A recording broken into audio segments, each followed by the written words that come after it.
যে যে এলাকা যেখানে দেখবে গোল দাগ করে যেন আমারও দেখাই দিতে ভাই আপনার সাথে আছে হচ্ছে আওয়ামী লীগ। আর বাকিদের হলে যেমন বিএনপি কেউ দেখাই না যে হচ্ছে আপনার সাথে এটা আওয়ামী লীগ। দেখেন একটা মিছিল আপনি সব থেকে বেশি আপনি পাবেন আওয়ামী লীগ বর্তমান। কিন্তু সন্তোষ নন্দ ঘোষ কোন ধরনের সন্ত্রাসী কোন ধরনের অত্যাচারী আমার পাশে জায়গা পাবে না। আমাকে দেখাই দেয় যে হচ্ছে আপনার পাশে একটা জালের ছিল মুখের উপর অত্যাচার নির্যাতন করেছে খুব আছে লাঠি মেরে বের করে দিও। হাতিয়াতে আওয়ামী পুনর্বাসনের যে ট্যাগটা প্রপাগান্ডাটা আমার নামে দেওয়া হচ্ছে সেটা হচ্ছে জাহাজ মারাতে সেদিন আমার উপর যারা হামলা করেছে তাদের ভিডিওটা দেখলে আপনারা ক্লিয়ার হয়ে যেতে পারতেন। আমি ক্লিয়ার কাটি কথা বলছি, আমি এখানে সমাবেশেও বলেছি আমার সাথে একটা ব্যক্তি আছে তাকে যদি আওয়ামী লীগ একজন দিতে পারে তবে হচ্ছে সে আওয়ামী লীগ না।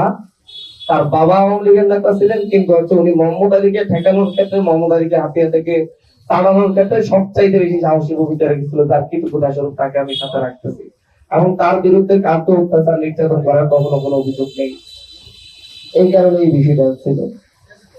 আর এর বাইরে আমি কখনোই কাউকে আমার পাশে জায়গা দিই নাই, এমনকি যাদেরকে আমি জায়গা দিয়েছি বলতেছে তারা সকলেই হাতিয়াতে থাকতে পারতেছে না, আর যাদেরকে আমি জায়গা দিই নাই তারা সকলেই হাতিয়াতে সব থেকে থাকতেছে।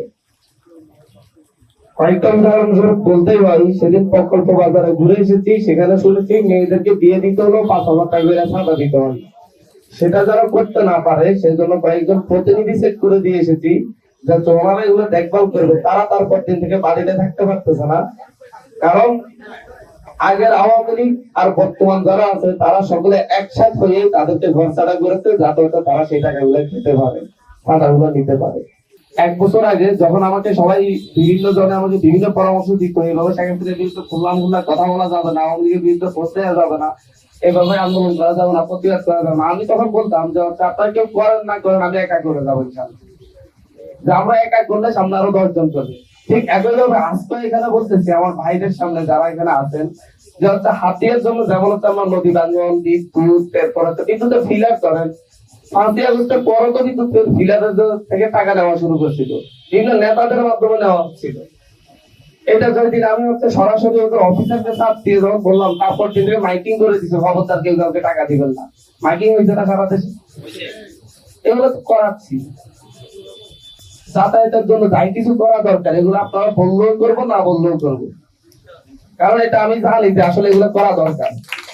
আর হচ্ছে কেউ পাশে থাকলেও আমি এদের বিরুদ্ধে কথা বলে যাবো, কেউ পাশে না থাকলেও কথা বলে যাবো। আমি ছাত্রলীগের তো 2-3 মাইক খেয়েছি, আমি সামনে আরো কয়েকবার মাইক যাবো। আর ঢাকায় শেখ হাসিনার বিরুদ্ধে আন্দোলন করতে গিয়ে কোটা আন্দোলন করতে গিয়ে গুলি খাইছি, তার 2 দিন পরে তো আমি রাস্তায় নামার জন্য। আমার তো ওই সবের মায়া নেই, আমি চাই সবাই পাশে থাকলে আমি যত সহজে সবকিছু করতে পারবো। হসপিটাল সংস্কার নিয়ে আমাদের প্রতিনিধিরা 2-3 বার গিয়েছে, ওদেরকে চাপতে ফেলছে, পরিষ্কার পরিচ্ছন্ন করতে আবার একই রকম হয়ে যাচ্ছে, কিন্তু সাথে সাথে তো অন্য মানুষগুলো তো যাওয়া দরকার, কথা বলা দরকার। কারণ হচ্ছে আসলে তো হচ্ছে বিএনপি কিংবা ছাত্রদল তো ছিল না, আসলেই ছিল না। হাতিয়াতে শেখ হাসিনার বিরুদ্ধে স্লোগান হয়েছে, কোনদিন মোহাম্মদ আলীর বিরুদ্ধে স্লোগান দিতে শুনেছেন আপনারা? মোহাম্মদ আলীর বিরুদ্ধে কোনোদিন স্লোগান হয়নি। 5 আগস্টের পরও মোহাম্মদ আলীর বিরুদ্ধে স্লোগান দেওয়ার কেউ সাহস করে।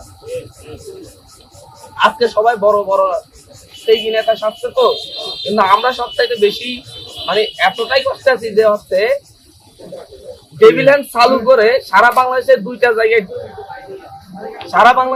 জায়গায় ডেভিল হ্যান্ড হয়েছে, যেটা হচ্ছে যেটা গাজীপুর আর হাতিয়াতে। গাজীপুরের হাতিয়াতে হয়েছে প্রচুর আওয়ামী লীগকে অ্যারেস্ট করা হয়েছে হাতিয়া থেকে, যদিও ছোট ছোট নেতা এর প্রত্যেকটাই আমার শত্রু হয়েছে। তাদের শত্রু কয়জন হয়েছে? তারা আবার হচ্ছে সুযোগ নিয়েছে যে হচ্ছে ডেভিল হ্যান্ডটা ধরাই দিব বলে অনেকের কাছ থেকে চাঁদা নিয়েছে। তারা সুযোগগুলোকে কাজে লাগাচ্ছে, অপকর্ম করতেছে। কিন্তু আসলে আমরা কি করতেছি?